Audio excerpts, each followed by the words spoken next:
Hello friends, ओम श्री गणेशाय नमः। जय श्री कृष्ण। आप सभी का स्वागत है आपके अपने यूट्यूब चैनल पर। फ्रेंड्स, आज हम आपको इस वीडियो में बताने जा रहे हैं अश्विन मास की कृष्ण पक्ष की इंदिरा एकादशी, जिसे पितृ एकादशी के नाम से भी जाना जाता है, की पौराणिक व्रत कथा के बारे में। फ्रेंड्स, वीडियो शुरू करने से पहले आपसे रिक्वेस्ट है, अगर आप हमारे चैनल पर नए हैं और आपने अभी तक चैनल को सब्सक्राइब नहीं किया है तो प्लीज सब्सक्राइब कीजिएगा चैनल को, साथ ही प्रेस कीजिएगा बेल आइकन को, जिससे नए वीडियो से रिलेटेड नोटिफिकेशन आपको तुरंत प्राप्त हो सके। और वीडियो पसंद आने पर वीडियो को लाइक और शेयर जरूर कीजिएगा, ताकि सभी भक्तों को इस वीडियो का लाभ प्राप्त हो सके। और कमेंट बॉक्स में जय श्री कृष्णा जरूर लिखिएगा। पितृ पक्ष में पड़ने वाली एकादशी इंदिरा एकादशी के नाम से जानी जाती है। इस दिन उपवास रखना काफी फलदायी होता है। इस एकादशी को भगवान श्री हरि विष्णु जी की पूजा आराधना करने के साथ ही इंदिरा एकादशी की कथा सुनने का विशेष महत्व होता है। इस दिन उपवास करने से जो पुण्य प्राप्त होता है उससे मोक्ष की प्राप्ति होती है। अगर उपवास से प्राप्त पुण्य को पितरों को दान कर दिया जाए तो उन्हें भी मोक्ष की प्राप्ति होती है। इस पुण्य के लिए इंदिरा एकादशी का उपवास करना और उसकी कथा सुनना महत्वपूर्ण होता है। मान्यताओं के अनुसार अश्विन महीना काफी खास होता है। महाभारत में भी इंदिरा एकादशी का जिक्र किया गया है। मान्यता है कि इस उपवास के बारे में स्वयं भगवान श्री कृष्ण जी ने धर्मराज युधिष्ठिर को बताया था। फ्रेंड्स, अब आइए प्रारंभ करें इंदिरा एकादशी की कथा। धर्मराज युधिष्ठिर कहने लगे कि हे भगवान, अश्विन कृष्ण एकादशी का क्या नाम है, इसकी विधि तथा फल क्या है, सो आप कृपा कर कहिए। भगवान श्री कृष्ण कहने लगे कि इस एकादशी का नाम इंदिरा है। यह एकादशी पापों को नष्ट करने वाली तथा पितरों को अधोगति से मुक्ति देने वाली होती है। हे राजन, ध्यान पूर्वक इसकी कथा सुनो। इसके सुनने मात्र से ही वाजपेयी यज्ञ का फल मिलता है। प्राचीन काल में सतयुग के समय में महिष्मती नाम की एक नगरी में इंद्रसेन नाम का एक प्रतापी राजा धर्म पूर्वक अपनी प्रजा का पालन करते हुए शासन करता था। वह राजा पुत्र पौत्र और धन आदि से संपन्न और विष्णु जी का परम भक्त था।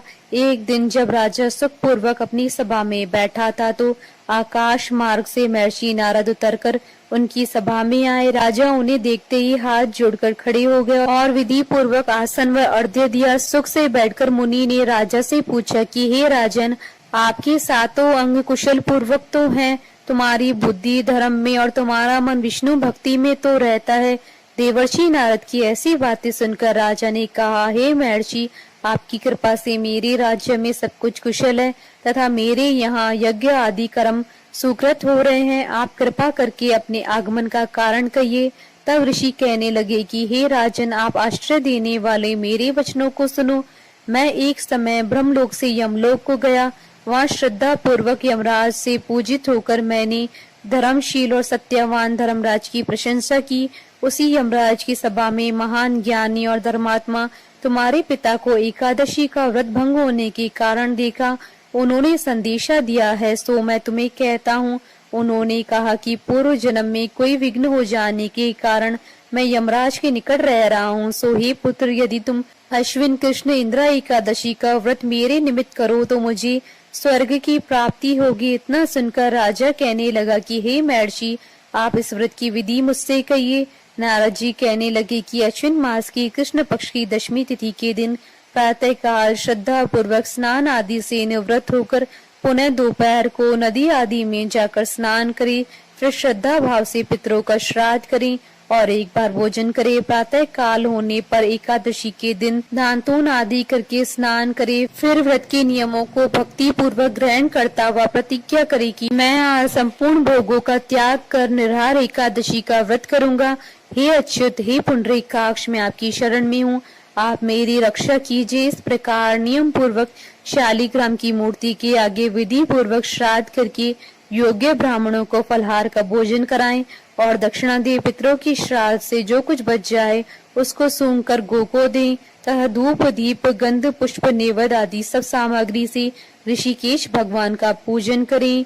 रात में भगवान के निकट जागरण करे। इसके पश्चात द्वादशी के दिन प्रातः काल होने पर भगवान का पूजन करके ब्राह्मणों को भोजन कराएं। भाई बंधुओं, स्त्री और पुत्र सहित आप भी मौन होकर भोजन करिए। नारद जी कहने लगे कि हे राजन, इस विधि से यदि तुम आलस्य रहित होकर इस एकादशी का व्रत करोगे तो तुम्हारे पिता अवश्य ही स्वर्गलोक को जाएंगे। इतना कहकर नारद जी अंतर ध्यान हो गए।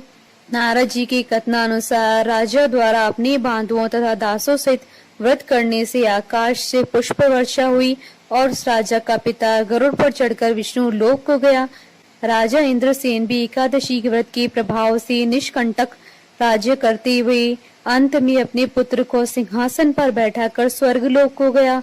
हे युधिष्ठिर, यह इंद्रा एकादशी के व्रत का महात्म मैंने तुमसे कहा। इसके पढ़ने और सुनने से मनुष्य सब पापों से छूट जाते हैं और सब प्रकार के भोगों को भोग कर वैकुंठ को प्राप्त करते हैं। बोलिए भगवान विष्णु जी की जय, सनातन धर्म की जय। हमारे साथ इस वीडियो में अंत तक बने रहने के लिए आपका धन्यवाद।